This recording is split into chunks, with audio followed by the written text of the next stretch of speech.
Good morning. Good morning. We all made it today. I didn't want to get up, but what can you do? Well, today we hop back into John again. We've been in Mark for a while. And this story happens at the beginning of Jesus' ministry in John. Now, this is different from the other three Gospels, from Matthew, Mark, and Luke. In those Gospels, this story is the last thing that Jesus does. It's the last straw that prompts the authorities to order his arrest. In John, though, this occurs right after the first miracle at the wedding in Cana. Now, we always have to remember that the Gospels are confessions of faith and interpretations. They're not straightforward historical records, which is why they're all slightly different from each other. There's another notable difference in this gospel story with the others. In the others, Jesus, when he expels the money changers and the merchants, he says something to the effect of, "You brood of vipers," or "You've made this a den of robbers," right? Jesus accuses the merchants of cheating people and of price gouging. And here in John, he doesn't mention that. It's implied. But in John, he says, "Stop making my Father's house a marketplace," which is a slightly different accusation. Now, back then, the temple system was based on sacrifice.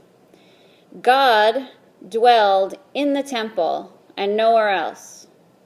That's where God was. And sacrifices were required for people to be in good standing. And you couldn't just bring your own doves or cattle or sheep. You had to purchase the pre-approved, unblemished livestock that were for sale at the temple. And you couldn't use Roman currency to buy this because Roman currency was blasphemous. You had to use temple money, so therefore you had to exchange your Roman currency for temple currency. That's why there were money changers there.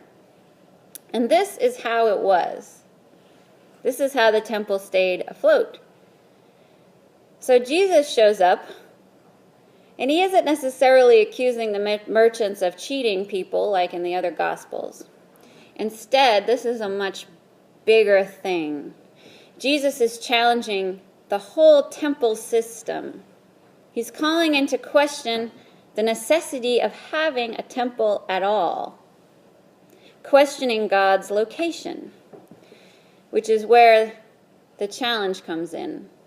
When the authorities are unhappy with Jesus, as they always are, they ask him, why did he do this?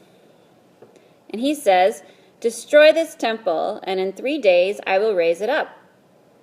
So they think he's talking about the building.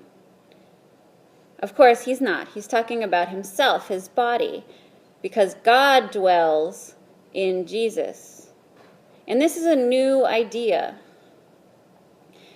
If you read through the Hebrew Bible, God has dwelled in many different places, traveled across the countryside, and usually dwelling in a tent, traveling with the ark from place to place until they finally built the temple in Jerusalem. So here comes Jesus telling people that God does not dwell in the temple.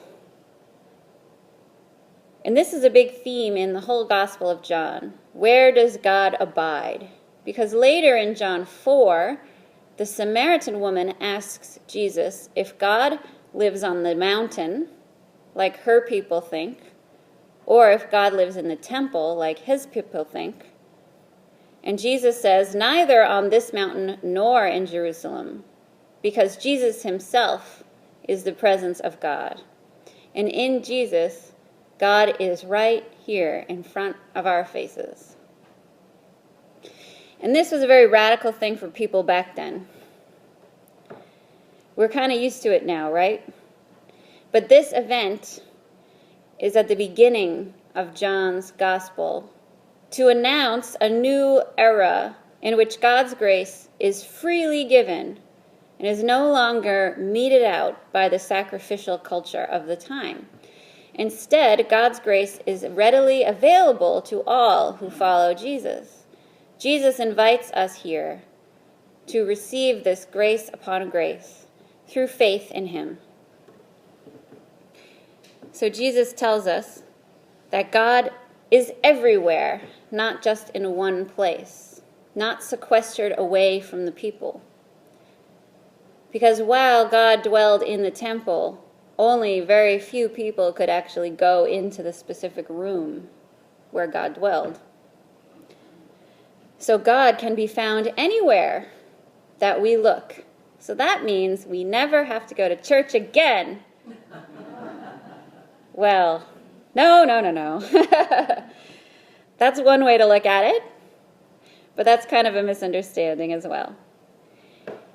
A lot of times people think of church as a destination. Like, that's the place I go to get spiritual things. That's the place I go to see God. But if we're reading the text here, we kind of have it backwards. David Lowes writes that worship is important, but rather than imagine it as a place we go to experience God, it's a place that we're sent from in order to meet and partner with God in everyday life. A place that we come to recharge. Because we meet here to share in the Word and to share in the sacraments as clear signs of God's grace, the grace that we have as believers. And then we are sent out to seek God in the world and spread the news of this grace. So, of course, yes, God does dwell here. This is one of God's dwelling places, one of an infinite number of them. And this is where we come for community and for comfort and for the sacraments. The sacrament, by definition, straight out of the Catechism, is an outward and visible sign of God's inward and spiritual grace. The grace that is bestowed upon us freely. But God isn't only here. God is also out there in the world and in nature, in the trees and the animals, and it's in people, even people we don't necessarily like all the time. And it's also in us. God is in us. So we need to find God in the everyday and try to show God in the everyday, to spread that grace and love around to the world that desperately needs that message now. Because God gives us grace upon grace forever, no matter what. And these blessings are not for sale, because this is not a marketplace.